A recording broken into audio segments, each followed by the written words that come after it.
이제 말씀 전하기 전에 먼저 잠깐 광고 말씀드리겠습니다. 어제 급하게 저기 담임 목사님께 그 연락이 와서 담임 목사님께서 지금 대구에 내려가 계십니다. 그곳에서 천국 완송 예식이 지금 진행되는 건이 있는데요. 목사님께서 모든 천국 완송 예식 가운데 다 이렇게 가시는 것은 아니시지만 특별히 기도하신 가운데 성령님께서 그런 인도하심을 주시면 거기 가운데 순종해서 이렇게 행하고 계십니다. 목사님께서 기도하고 계시는 중에 이번에 이 천국 환송 예식은 가야겠다라고 이렇게 마음에 결단을 하셨고, 그래서 지금 내려가 계십니다. 원래 주일 대예배 시간 가운데 겹쳐지는 다른 사역이 있다라고 한다면 모든 것들을 후순위로 이렇게 미루고선 원래 주일 대예배를 최우선으로 하시는 분이신데, 우리 저희 사위되었던 진성훈 우리 형제 하늘나라 갔을 때도 우리 주일 예배 지키고 가셨었거든요.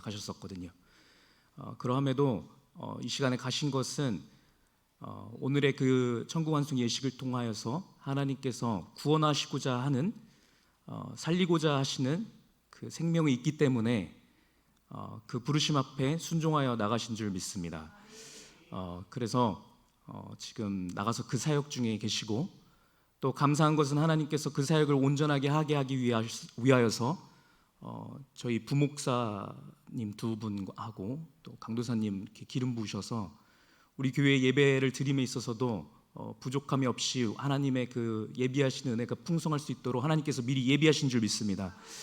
그래서 오늘 드럼도 소리가 이상하고 저희 또 아들은 지금 입원했습니다. 폐렴이 재발해서 지금 병원에 들어갔습니다. 그래서 그렇게 있는 중이고, 또 오늘 차별금지법 관련하여서 온 교회들이 기도로 준비하고 있는 이 시간이면 시간일수록 사탄이 여러 가지로 틈타는 시기인 것은 분명한 것 같습니다. 우리 또 오늘부터 시작되는 부흥성회를 놔두고 또 그렇게 방해하는 것들이 그런 영적 싸움들이 진행되고 있지만, 우리가 더욱더 기뻐하고 즐거워할 것은 그러하면 그러할수록 예수 그리스도의 빛이 더욱더 밝게 빛난다는 것입니다. 오늘도 목사님께서 안 계신 것만큼 우리 담임 목사님보다 훨씬 부족한 자가 이 자리에 선 것만큼 하나님께서 더 크게 역사하실 줄 믿습니다. 자, 그래서 오늘 말씀 가운데도 우리가 말씀에 귀 기울이면서 하나님께서 각자에게 주시는 그 음성을 듣고 우리가 그 말씀 가운데 풍성한 은혜를 받고 돌아가는 시간 되어지기를 축복합니다. 네, 하나님은 살아계십니다. 그렇죠? 우리가 믿는 하나님은 태초에 천지를 창조하셨을 때나 지금 이 순간에나 동일하게 살아계셔서 그 창조의 역사를 계속하고 계시는 줄 믿습니다. 그 방법은 말씀을 통해서입니다. 그렇죠? 말씀으로 말씀하사 모든 것들을 창조하고 계십니다. 오늘 이 시간 가운데도 우리에게 말씀하셔서 생기가 없고 메마른 우리의 영혼 가운데 생기가 나게 하시며 생명력 넘치게 하실 줄 믿습니다. 광야에 물을 내시고 사막에 강을 내시고, 그렇죠? 민둥상이와 같이 보잘것없던 우리 이 땅을, 그렇죠? 모든 이 산천초목이 가득한 땅으로 변화시키신 그 하나님의 역사가 이 시간 가운데도 동일하게 나타날 줄로 믿습니다. 그렇게 해서 우리의 심령 가운데 이 말씀이 선포되어지면 우리가 생각했을 때 후회가 되고 헛되었다라고 생각했던 우리의 과거조차도 하나님의 섭리하신 가운데 있었음을 발견하게 될 줄 믿습니다. 그래서 그것이 은혜의 간증의 모든 순간들로 변화시키실 줄 믿습니다. 우리의 인생이 살 만큼 살았고 앞으로의 비전이 없다라고 생각했던 우리의 생각까지도 바꾸셔서 이제부터가 하나님의 소명이 시작되는 시작점인 것을 깨닫게 하시고 하나님의 새로운 사명을 부어주셔서 우리의 삶이 소망되게 만드실 줄 믿습니다. 그 역사가 오늘 일어나기를 우리가 간절히 소망하면서 이 시간 가운데 말씀을 우리가 대면했으면 좋겠습니다. 우리가 지난 2주에 걸쳐서 에녹의 성 시리즈 말씀을 우리 창세기 4장 말씀을 통해서 나누고 있었습니다. 원래 같았으면 오늘의 또 그 말씀에 이어서 에녹의 성으로 이제 멸망할 수밖에 없었던 인류를 향하여서 하나님께서 어떤 대안을 가지고 계셨는지, 어떠한 구원의 그 계획을 가지고 계셨고 어떻게 역사하셨는지에 대한 말씀이 오늘 선포될 차례였는데, 오늘 목사님께서 안 계시는 바람에 그 말씀은 다음 주로 넘어가게 될 건데, 이 또한 우리에게 은혜가 될 줄 믿습니다. 그 막간의 시간을 이용해서 우리가 이 말씀을 좀 더 잘 이해할 수 있는 그런 말씀 우리가 나누면서 다음 주의 말씀을 더욱더 소망했으면 좋겠습니다. 우리 지난주에 또 지지난주에 나눴던 그 말씀들 먼저 같이 한번 읽도록 하겠습니다. 창세기 4장 16절부터 18절 말씀입니다. 가인이 여호와 앞을 떠나서 에덴 동쪽 놋 땅에 거주하더니 아내와 동침함에 그가 임신하여 에녹을 낳은지라. 가인이 성을 쌓고 그의 아들의 이름으로 성을 이름하여 에녹이라 하니라. 에녹이 이랏을 낳고 이랏은 무야엘을 낳고 무야엘은 무드사엘을 낳고 무드사엘은 라멕을 낳았더라. 아멘. 이 말씀을 가지고 우리 선포되었던 말씀을 기억해 보시면 우리 어떤 말씀을 들었었냐면 가인은 예배에 실패했던 자라고 했습니다.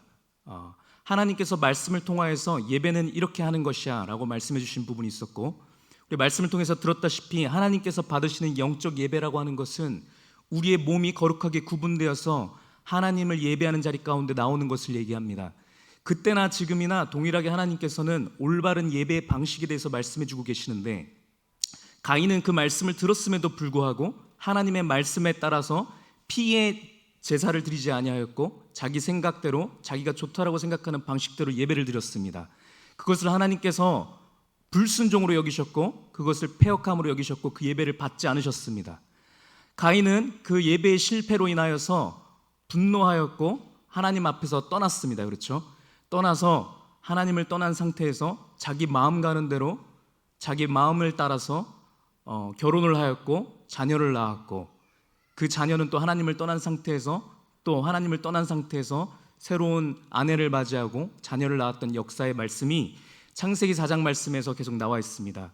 이런 하나님을 떠난 자들의 그 삶의 모습을 대변하는 그 키워드의 말로 우리가 에녹의 성이다, 이런 말씀을 우리가 들었습니다.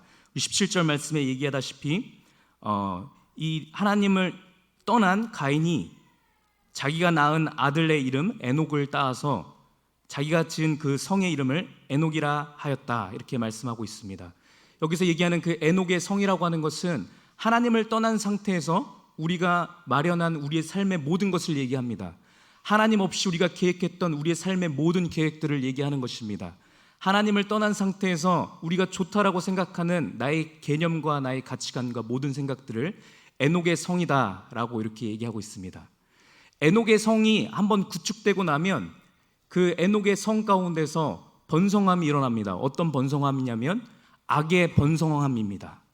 죄악이 죄악을 낳고 그 죄악은 더 큰 죄악으로 치닫아서 가장 큰 죄악으로 치닫고, 말씀 가운데 가인의 벌은 7배일진데 그 가인의 자녀에 이르는 라멕에 이르러서는 그 배가 그 죄의 값이 70배다, 이렇게 얘기할 정도로 더욱더 죄로 치닫는 그 모습을 말씀하십니다.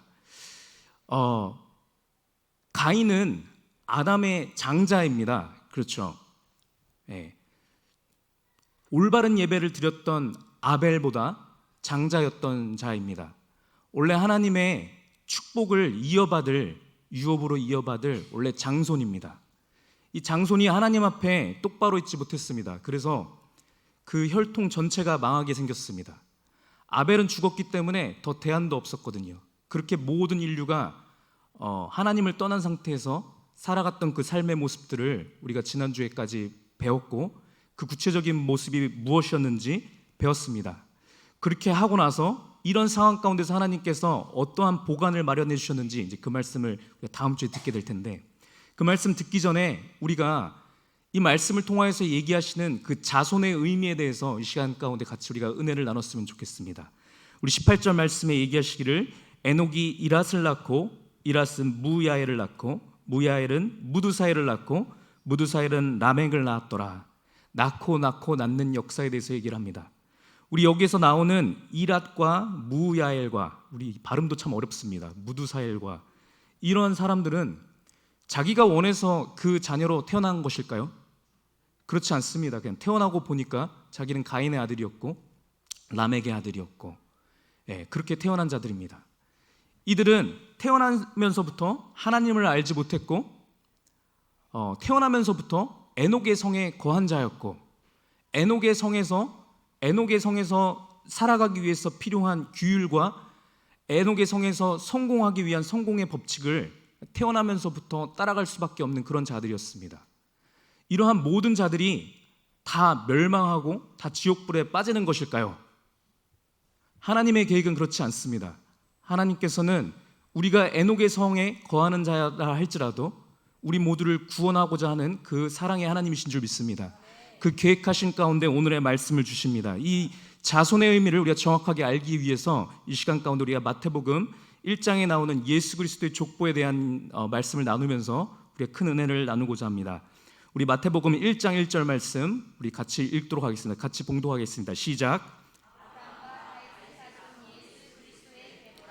마태복음 1장 1절의 말씀은 신약 성경이 시작되는 시점 가운데 예수 그리스도의 족보, 예수 그리스도의 계보를 먼저 얘기하면서 시작이 됩니다. 예수 그리스도는 여러분 우리가 알다시피 하나님 자체를 말씀하십니다. 그렇죠? 하나님의 족보, 하나님의 자녀된 하나님의 족보에 올라간 자들의 이름들이 열거되어 있는 것이 마태복음 1장의 말씀입니다. 우리 여기 있는 말씀 우리 좀 더 보도록 하겠습니다. 2절 말씀 보도록 하겠습니다. 아브라함이 이삭을 낳고 이삭은 야곱을 낳고 야곱은 유다와 그의 형제들을 낳고.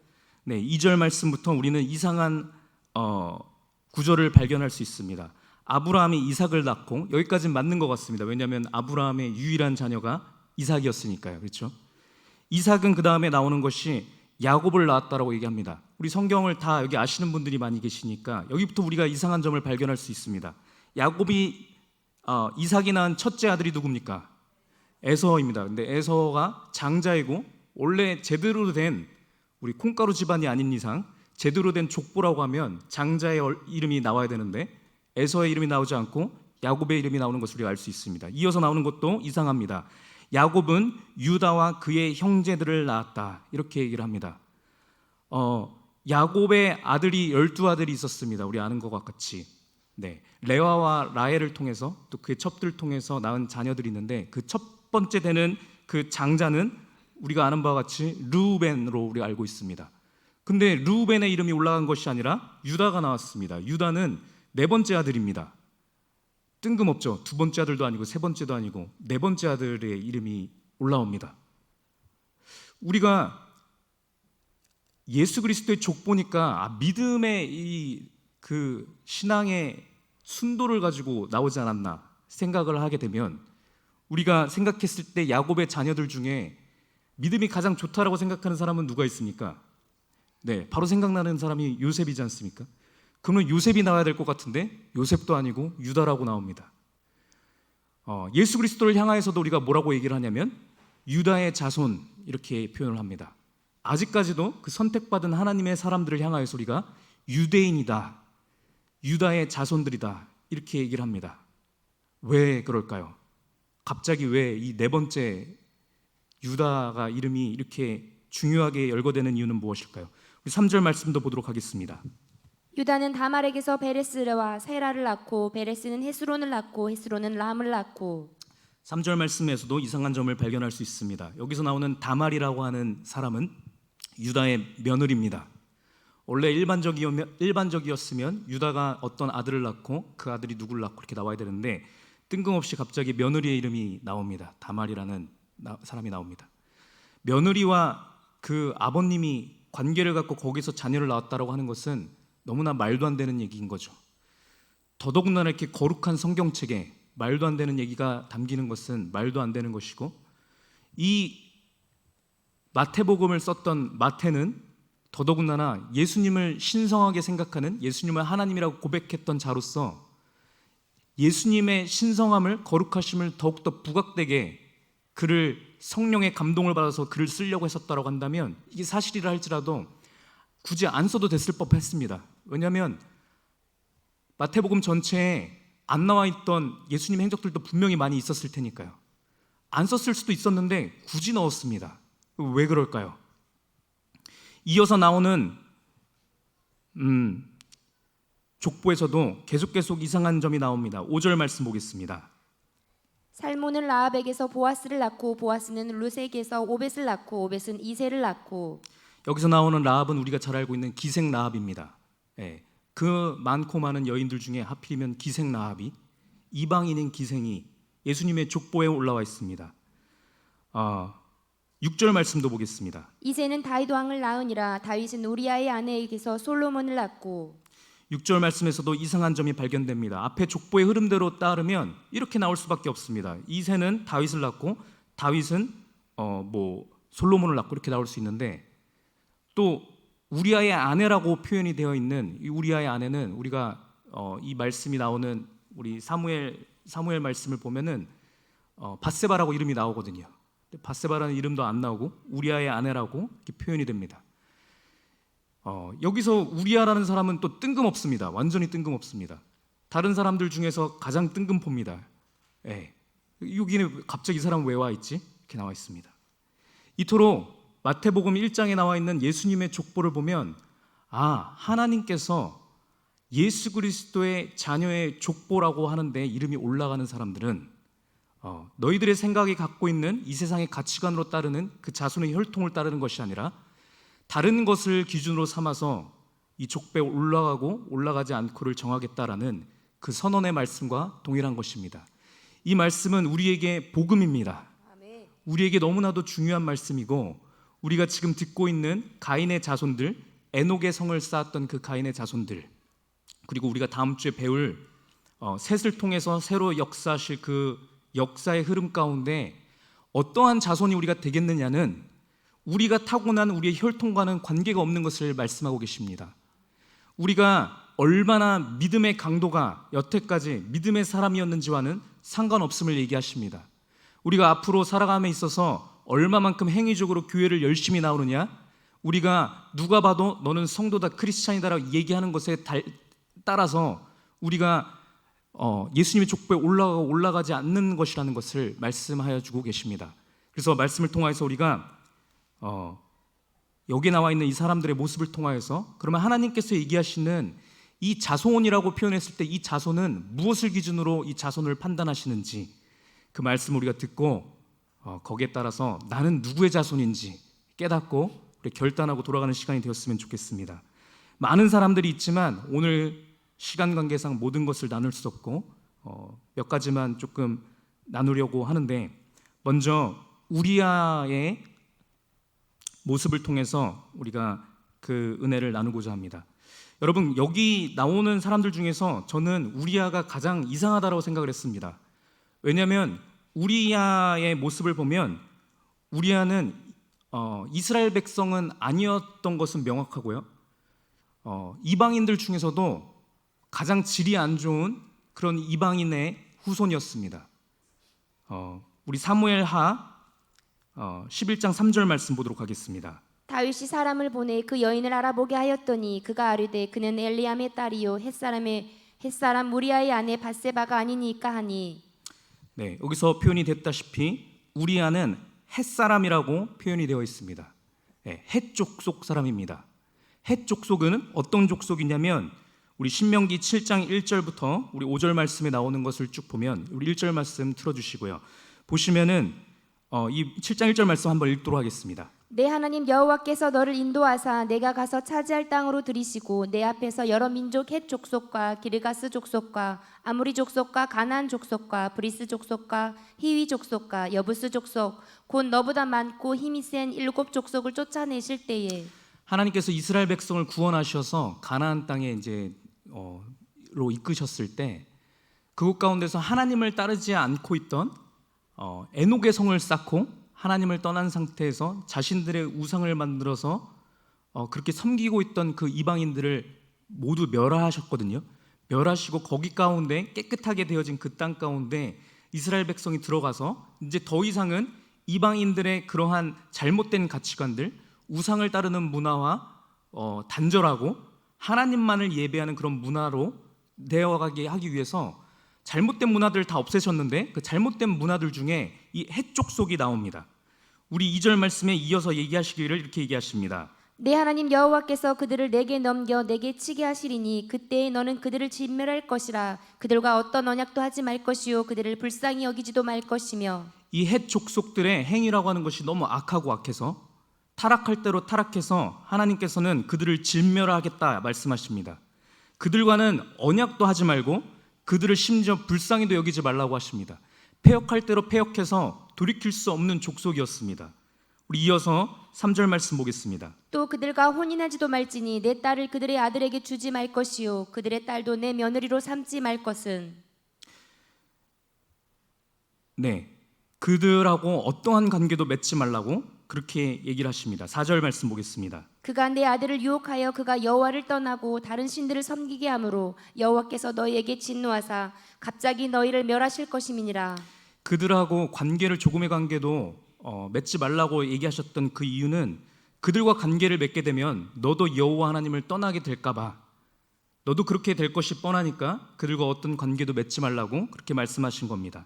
그래서 5절 말씀에 이렇게 얘기하십니다. 오직 너희가 그들에게 행할 것은 이러하니 그들의 제단을 헐며 주상을 깨뜨리며 아세라 목상을 찍으며 조각한 우상들을 불사를 것이니라. 그래서 그런 이방인들이 섬기고 있던 모든 것들은 다 없애라고 하나님께서 강력하게 말씀하셨고, 그 대상으로 우리가 역사적인 흐름을 보면 나오는 대표적인 족속 중에 하나가 헷 족속입니다. 앞에서 말씀드렸던 예수님의 족보에 올라왔던 이 우리아라고 하는 사람은 헷 족속 출신의 사람입니다. 하나님께서 진멸하라고 얘기하셨던, 불쌍히도 여기지 말라고 했던 그 자손입니다. 네, 그런 사람이 예수님의 족보에 올라와 있습니다. 그리고 또 이상한 게 있습니다. 우리가 라합이나 다말 같은 사람들을 보면 그래도 여자지 않습니까? 그러면은 잠깐 껴서 나올 수 있는 여지가 있거든요. 그렇죠? 뭐 다윗이 혼자 자녀를 낳을 수는 없고 누군가 아내를 통하여서 자녀를 낳을 테니까 그 여자 이름은 그래도 껴줄 수가 있단 말이죠. 어떤 식으로도 나올 수 있는데 우리아는 남자지 않습니까? 그러면은 더더군다나 이 족보에 나오는 게 굉장히 어색한 거거든요. 나올 수가 없는 사람입니다. 우리아의 입장에서 한번 생각해 봅시다, 여러분. 우리아는 자기가 태어나고 싶어서 헷 족속 사람으로 태어났습니까? 아닐 겁니다. 그렇죠? 에녹의 성 가운데서 태어나고 싶어서 태어난 사람도 아니고 우상 숭배가 가득한 혈통 가운데서 태어나고 싶어서 태어난 사람도 아닙니다. 자기가 남자로 태어나고 싶어서 태어난 사람도 아니고 그냥 태어나고 보니까 그러했던 사람입니다. 여러분, 우리아의 모습은 사실 우리의 모습입니다. 이름도 우리아입니다. 우리의 모습입니다. 우리 모두는 우리가 원한 모습대로 태어난 사람은 아무도 없습니다. 우리가 대한민국 이 땅에 우리가 지금 이렇게 태어나서 우리 부모님의 자녀로 이렇게 태어나고 우리의 있는 주변의 환경 가운데서 이렇게 태어난 것은 우리가 원해서가 아니고 그냥 그렇게 태어난 것입니다. 그렇게 태어난 우리는 사실상 우리가 태어난 그 혈통을 따라서 그 문화 가운데 휩쓸려서 그렇게 살아갈 수밖에 없는 자입니다. 만약에 헷 족속이었다고 친다면 헷 족속들, 많은 헷 족속들이 그러했던 것처럼 진멸되고 사라지고 불쌍히 여김을 받지도 못할 그런 존재라는 것입니다. 근데 이러한 우리아가 예수님의 족보에, 다른 사람의 족보도 아니고 예수 그리스도의 족보에 올라갔다는 것은 하나님께서 우리에게 주시는 메시지입니다. 너 또한 내가 예수 그리스도의 족보로 올리기로 내가 작정하였다 라고 하는 그 말씀인 줄 우리가 믿으시길 바랍니다. 우리가 앞에서 배웠던, 지난주 지지난주에 배웠던 가인의 모든 족속들, 가인의 자녀들의 얘기를 봐도 가인의 후예들이 계속 나오지 않습니까? 그렇죠? 그 많은 자들도 모두 구원하고자 하시는 게 하나님의 사랑의 계획이신 것이고, 그 의미를 우리는 깨달을 수 있습니다. 우리 여기로 더 들어가기 전에 우리 하나 더 말씀을 보기 원하는데요. 먼저 오늘 이러한 관점에서 오늘의 본문 말씀을 다 같이 우리 봉독해서 말씀 가운데서 그 하나님께서 얘기하시는 자손의 의미를 확증받았으면 좋겠습니다. 우리 갈라디아서 3장 7절 말씀 우리 다 같이 큰 목소리로 봉독했으면 좋겠습니다. 갈라디아서 3장 7절 말씀 읽겠습니다. 시작. 그런즉 믿음으로 말미암은 자들은 아브라함의 자손인 줄 알지어다. 아멘. 하나님의 강력한 말씀의 선포입니다, 여러분. 그렇게 믿음으로 말미암은 자들은 무조건 아브라함의 자손인 줄 알지어다. 이것은 명령입니다. 무엇보다도 강력한 하나님의 말씀의 선포입니다.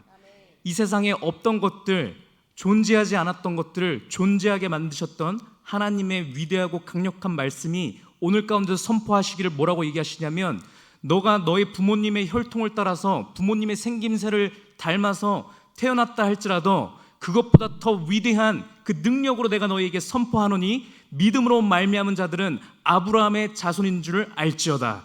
이 말씀을 선포해 주시는 겁니다. 이 말씀을 믿음으로 믿는 자마다 그렇게 우리는 아브라함의 자손이 되는 줄 믿습니다. 우리는 이렇게 믿음으로 말미암아서 예수 그리스도의 자녀되는 우리 모두 되는 줄로 믿습니다. 갈라디아서 3장 5절 말씀부터 우리 9절 말씀까지 같이 읽도록 하겠습니다. 너희에게 성령을 주시고 너희 가운데서 능력을 행하시는 이의 일이 율법의 행위에서냐 혹은 듣고 믿음에서냐. 여기까지 잠깐 보겠습니다. 너희에게 성령을 주시고 너희 가운데서 능력을 행하시는 이의 일의 율법의 행위에서냐 얘기하십니다. 여러분, 우리는 성령의 능력을 체험한 사람들입니다. 우리는 예수 그리스도를 한 번도 본 적도 없는데 이 예수 그리스도를 나의 구주로, 나의 주인으로 삼겠다라고 고백한 자들입니다. 여러분, 이 성령의 역사는 어떻게 일어난 것입니까? 내가 이 자리에 나오지 않으려고 한다면 우리가 무슨 수를 쓰서라도 이 자리에 안 나올 수 있는 이유가 몇백 가지는 되거든요. 이 자리에 있지 아니하고 그냥 집에서 나는 그냥 오늘은 쉴래라고 할 수 있는 이유가 엄청나게 많음에도 불구하고 이 자리에 우리가 성령의 역사를 힘입어서 이 자리 가운데 나올 수 있는 이유는, 이 말씀 가운데 얘기해 주시는 그 유일한 근거는 무엇이냐면 우리의 행위에, 율법의 행위에 열심 때문이 아니라 듣고 믿음에서 나온 것이라고 얘기를 하십니다. 6절 말씀 읽겠습니다. 아브라함이 하나님을 믿음에 그것을 그에게 의로 정하셨다 함과 같으니라. 이것은 아브라함의 믿음과 같은 것입니다. 아브라함은 하나님을 믿음으로 믿었습니다. 죽은 자도 살리실 그 하나님을 믿었습니다. 그렇기 때문에 이삭을 바쳤던 그 믿음이 우리의 믿음과 동일한 겁니다. 내가 예수 그리스도를 믿겠습니다. 내가 교회에 나가서 하나님의 말씀에 귀 기울여서 한번 들어보겠습니다. 하나님의 말씀을 내가 들어서 하나님의 말씀대로 내 생각을 조종하겠습니다라고 고백하는 그 믿음이 있다라고 한다면 그 믿음이 있는 자는 아브라함의 자손이다, 이렇게 얘기를 하십니다. 이것은 우리의 혈통보다 그 어떤 것보다, 내가 가지고 있는 나의 그 어떤 것보다 가장 강력한 하나님의 말씀입니다. 그 말씀이기 때문에 이것은 무조건 사실인 줄 믿습니다. 7절 말씀 읽겠습니다. 같이 시작. 그런즉 믿음으로 말미암은 자들은 아브라함의 자손인 줄 알지어다. 아멘. 8절로 9절 말씀 같이 읽겠습니다. 또 하나님이 이방을 믿음으로 말미암아 의로 정하실 것을 성경이 미리 알고 먼저 아브라함에게 복음을 전하되 모든 이방인이 너로 말미암아 복을 받으리라 하였느니라. 그러므로 믿음으로 말미암은 자는 믿음이 있는 아브라함과 함께 복을 받느니라. 아멘. 이 말씀이 우리에게 주시는 말씀입니다. 우리가 마태복음 1장 1절부터 나오는 그 말씀을 봤을 때 우리 마태복음 1장 1절 말씀 우리 다시 한번 보도록 하겠습니다. 아브라함과 다윗의 자손 예수 그리스도의 계보라. 예수 그리스도의 계보에 대해서 얘기를 하면서 처음 시작이 어떻게 되냐면 아브라함과 다윗의 자손, 아브라함의 자손의 후예인 예수 그리스도의 계보에 대해서 얘기하겠습니다 라고 시작을 합니다. 이 아브라함의 계보에 오른 사람들이 예수 그리스도와 같은 혈통을 따르는 그러한 자들인 것을 얘기합니다. 그래서 아직까지도 이 아브라함의 후예라고 생각하는, 혈통의 후예라고 생각하는 유대인들은, 이스라엘에 있는 그 사람들은 자신들만이 아브라함의 유일한 적통임을, 아브라함의 자손인 것을 자부하고 그 교만함 가운데 살아가고 있습니다.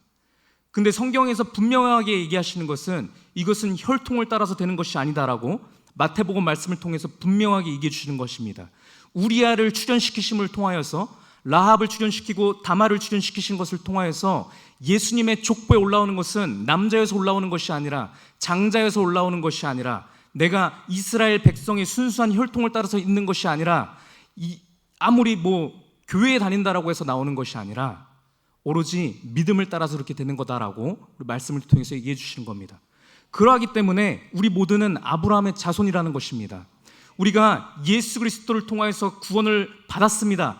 내가 이 시간 가운데 예수 그리스도를 나의 주인으로 삼겠습니다 라고 고백하는 자마다, 이 시간 가운데 말씀을 듣겠습니다 라고 나오는 자마다, 이 시간 가운데 내가 잠을 깨어서 말씀에 내가 귀 기울이도록 노력을 최선을 다하겠습니다 라고 최선을 다하는 그 믿음을 가진 자마다, 지금 잠든다 할지라도 그 마음에 순수함에 있는 그 믿음을 보시고 하나님께서 너는 아브라함의 자손이고 예수 그리스도의 족보에 올라간 자다라고 그 얘기를 해주시는 것입니다.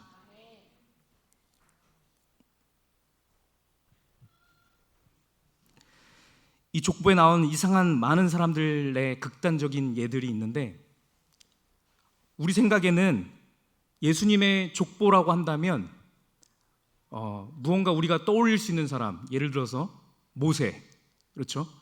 또 여호수아, 요셉, 또 엘리야, 이사야, 다니엘, 이런 사람들이 예수님의 족보에 당연히 올라가야 될 거라고 생각이 드는데, 그런 사람들의 모습은 있지 않고 잘 모르겠는 사람들만 나열되어 있고, 그 이상한 사람들도 우리가 면면이 좀 보니까 이거는 말도 안 되는 사람들이 올라가 있는 모습을 볼 수 있습니다.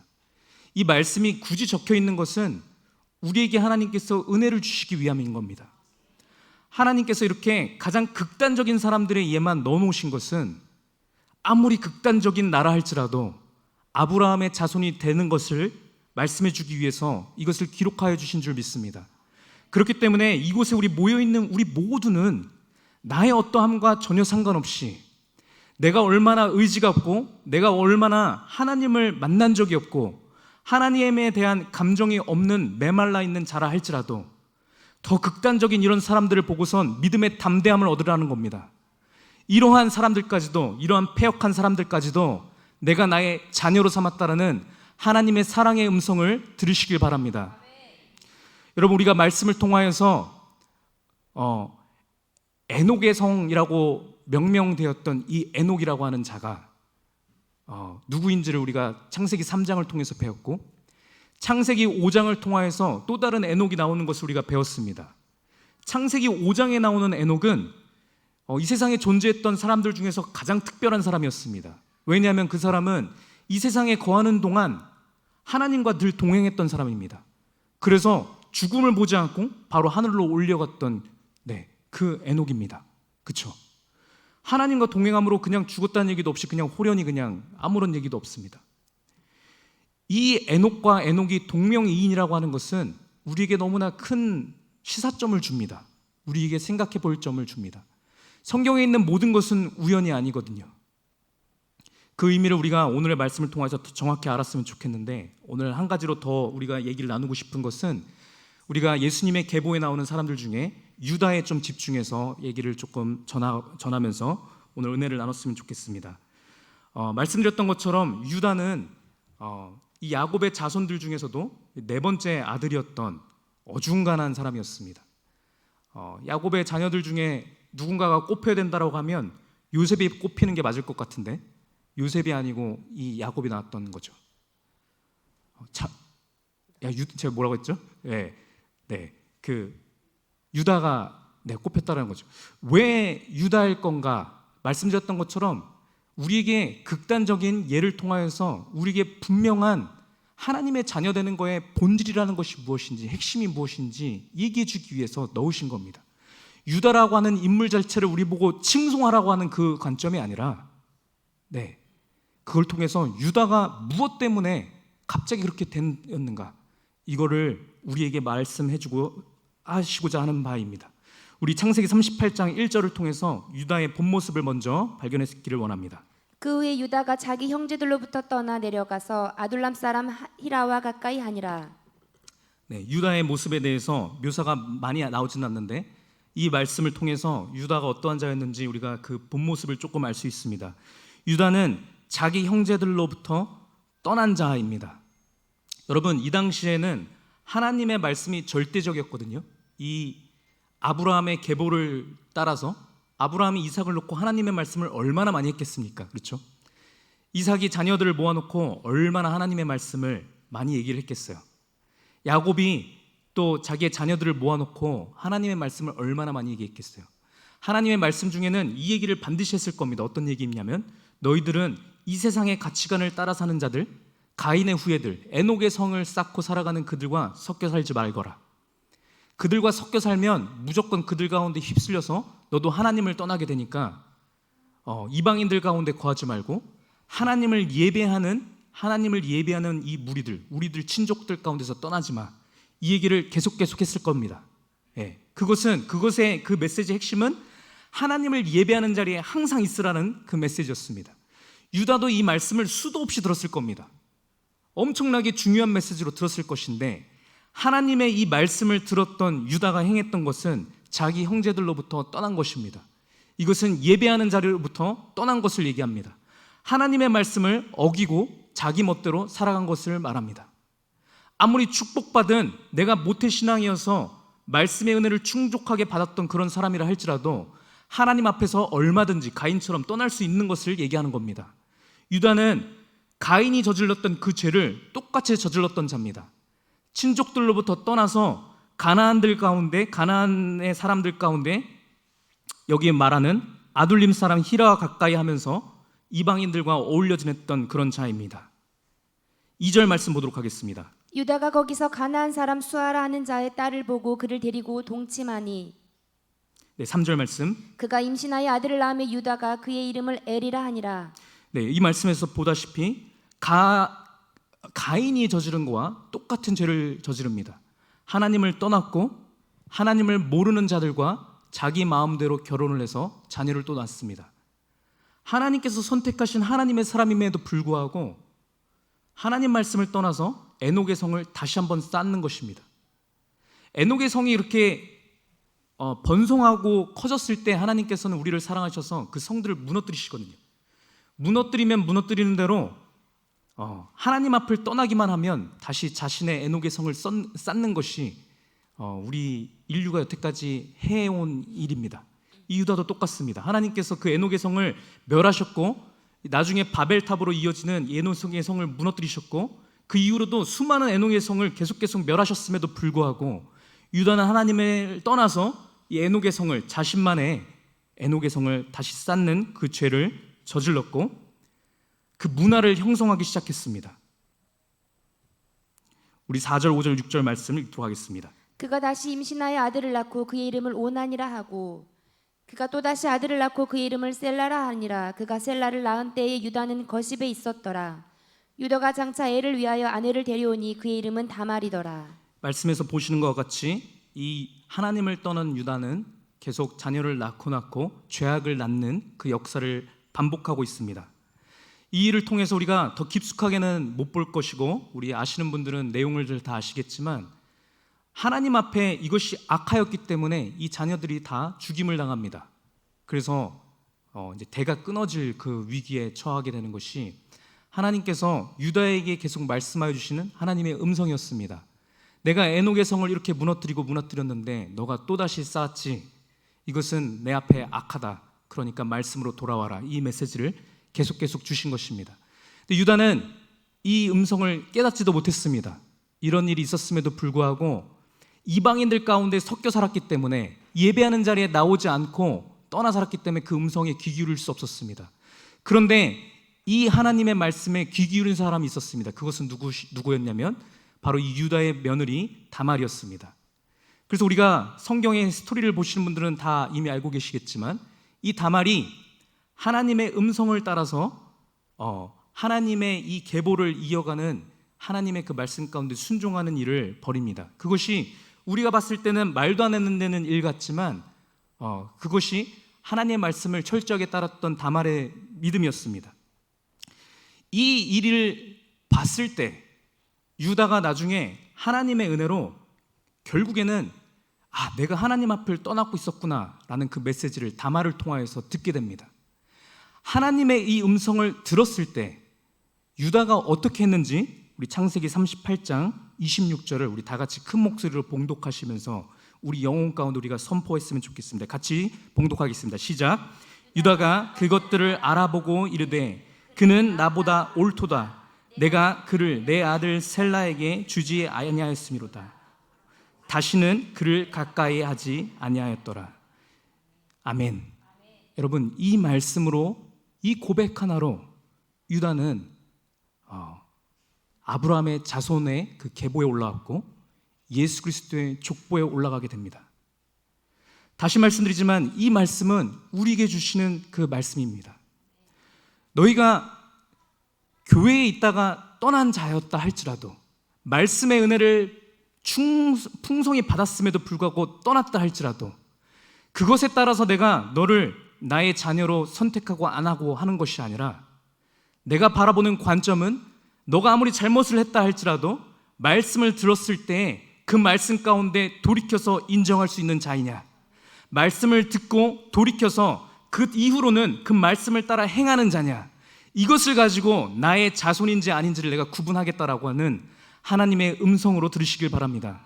이 시간 가운데도 우리가 말씀을 선포하고 있습니다.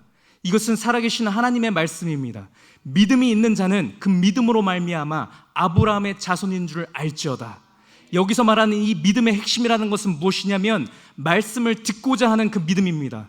말씀을 들었을 때 그 말씀의 앞에, 말씀의 잣대 앞에 나를 들여다놓고 나의 잘못된 점을 발견하겠습니다. 나의 잘못된 점을 발견하고 내가 다시는 그 죄를 돌이키지 않겠습니다라고 하는 그 믿음이 있느냐를 아니냐를 가지고 내가 판단하겠다라고 하는 하나님의 말씀입니다.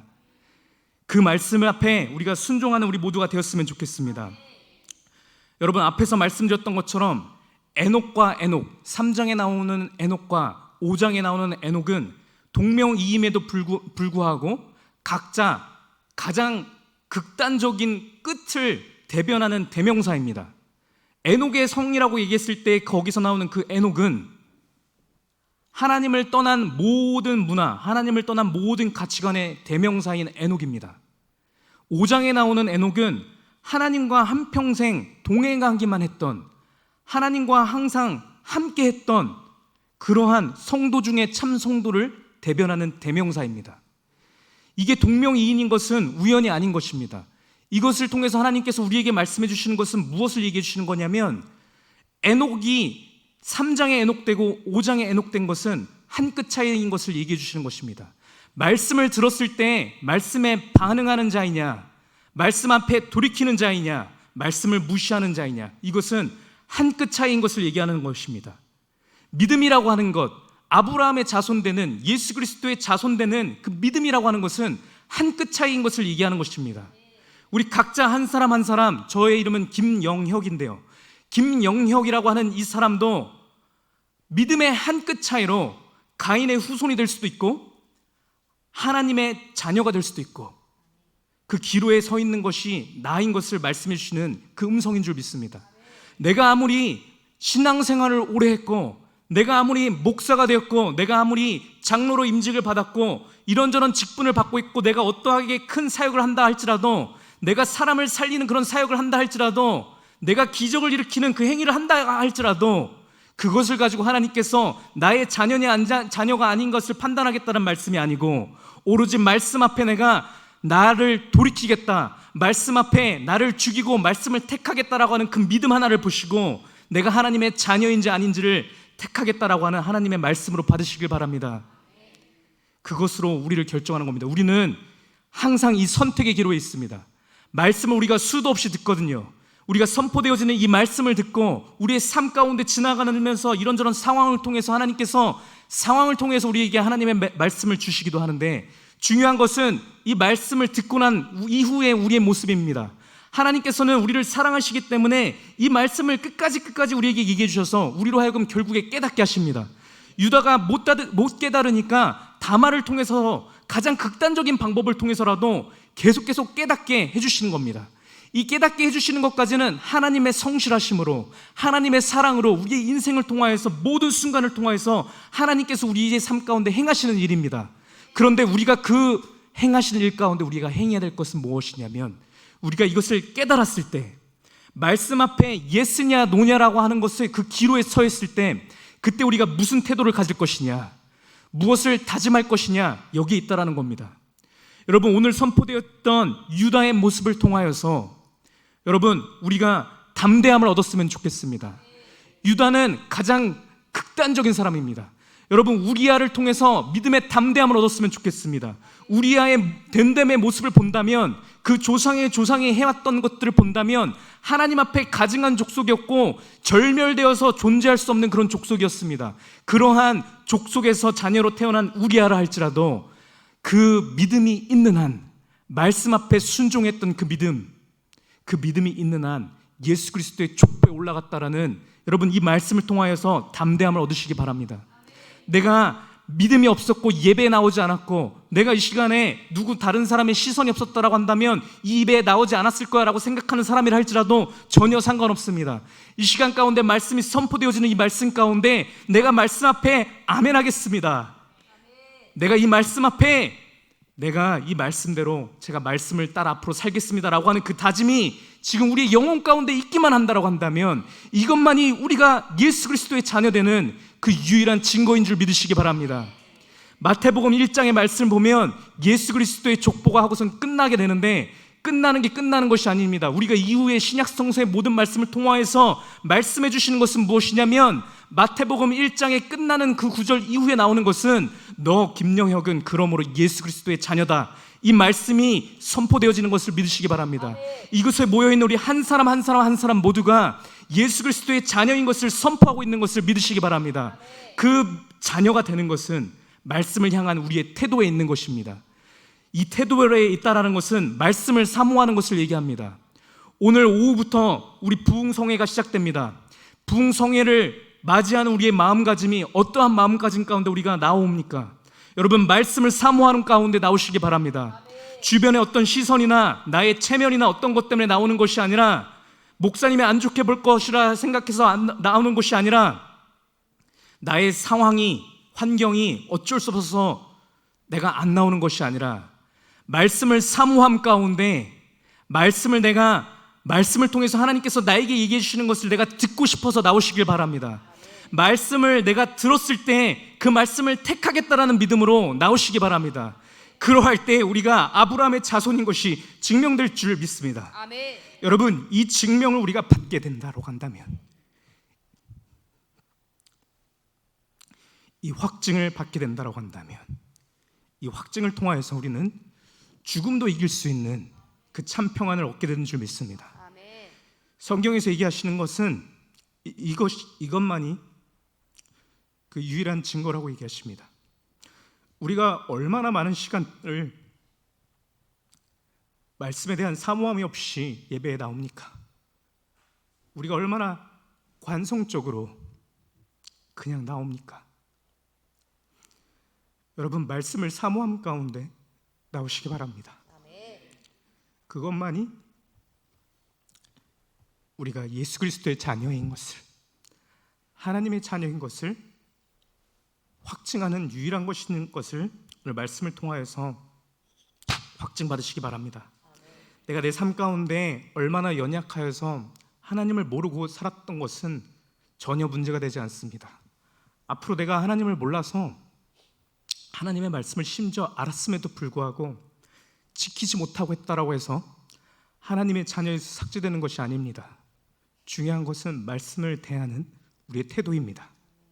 이렇게 연약한 자지만, 내가 유다와 같은 그런 자이지만, 그러함에도 불구하고 하나님의 성실하심으로 나에게 말씀을 부어주실 때, 내가 그 말씀을 듣고 싶어서 예배의 자리에 사모하여서 나왔을 때 내가 그 말씀대로 행하겠다라고 하는 그 다짐만 있다라고 한다면, 하나님께서 그 믿음을 보시고 그 작고 연약한 우리의 겨자씨 같은 그 믿음을 보시고 우리를 예수 그리스도의 족보 위에 올려주시는 줄 믿으시기 바랍니다.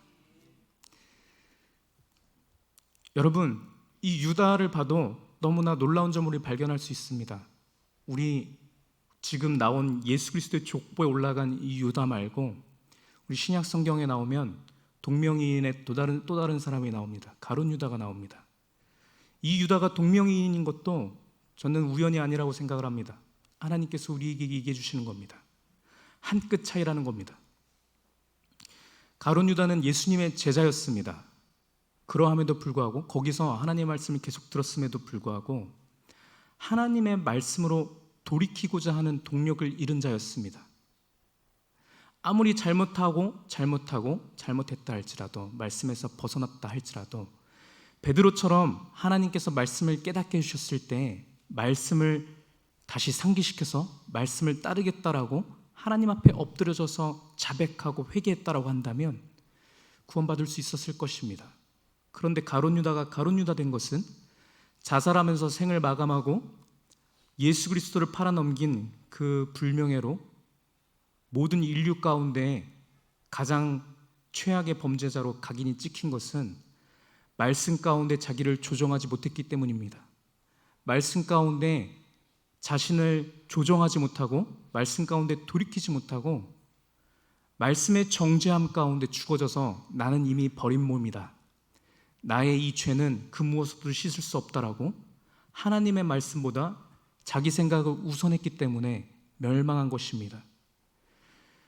구약 성경에서 나오는 이 유다는, 예수님의 족보에 올라간 이 유다는 가룟 유다보다 행실적으로는 훨씬 더 악한 자였습니다.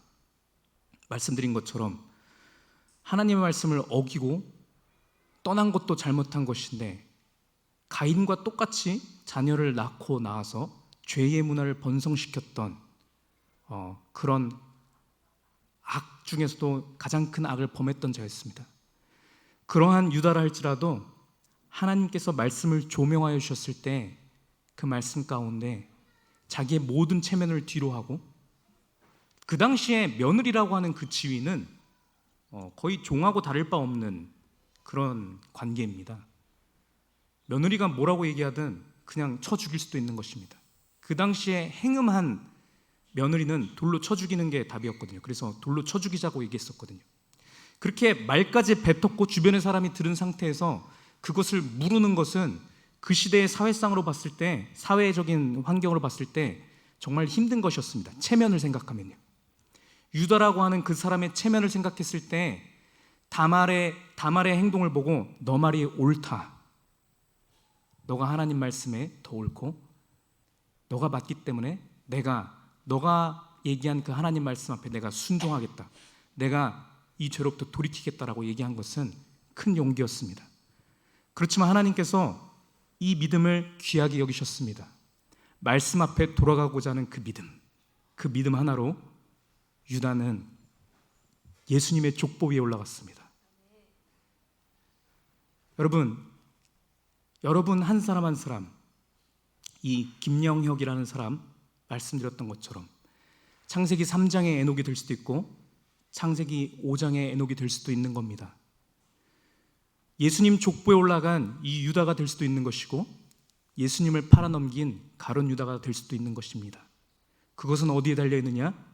말씀을 대하는 태도, 말씀을 사모하는 마음, 말씀 가운데 말씀을 통하여서 내 생각과 나의 가치관을 조정하겠다라고 하는 그 의지, 그 믿음을 통해서 우리가 누구의 자손인지가 결정되는 것입니다. 오늘 오후에 부흥성의 말씀, 우리 이제 2시부터 우리 찬양 시작되고 2시 반부터 예배가 시작될 텐데 이 예배를 담임 목사님께서 집중하고 계십니다.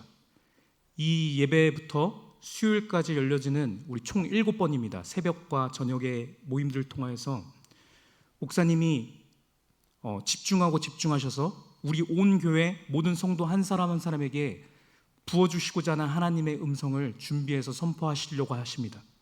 그것을 더 귀히 여기셨기 때문에 오늘 주일 예배냐 오후 예배냐 둘 중에 하나의 기로에 서셨을 때 오후 예배를 택하셔서 지금 사역을 가신 겁니다. 여러분, 그 마음 가운데 우리가 동참하여서 오후 예배 가운데 참여했으면 좋겠습니다. 그 말씀을 사모하고 그 말씀 가운데 나의 가치관을 재정립하겠다라고 마음먹고 오는 자들은 하나님의 그 자손인 줄 믿으시기 바랍니다. 혹시나 못 오시는 그런 분들 있다 할지라도 여러분, 행여나 그렇다 할지라도 최선을 다하시길 권면드리는데 못 온다 할지라도 이 마음만은 하나님 앞에 드렸으면 좋겠습니다. 하나님, 제가 참여하고 싶습니다. 제가 지금 참여하지는 못하지만 그럼에도 불구하고 말씀을 사모합니다. 제가 말씀이 선포되어지는 그 모든 자리에 참여하기를 원합니다. 사실 사모하는 마음조차도 없지만 그럼에도 제가 억지를 써서라도 말씀이 선포되어진 자리 가운데 나가겠습니다 라고 하는 그 다짐을 가지시면서 이 부흥의 수요일까지 이어지는 이 시간 가운데 참여했으면 좋겠습니다. 우리 시간 다 같이 기도하면서 우리 오늘 예배 말씀 마치도록 하겠습니다. 하나님, 나의 어떠함과 상관없이 말씀 듣기를 사모하며 특별히 오늘부터 시작되는 부흥성회에 참여하여 말씀을 듣고 말씀 앞에 나를 철저히 굴복시키기를 다짐하는 내가 하나님의 자손임을 알게 하시니 감사합니다. 우리 중에 혹시 말씀에 대한 사모함이 없는 자들이라도 하나님, 오늘의 말씀을 통해 나도 하나님 말씀을 통해 구원받아 참 기쁨과 참 만족과 평안을 얻을 수 있음을 소망할 수 있도록 주의 성령께서 역사하여 주시옵소서.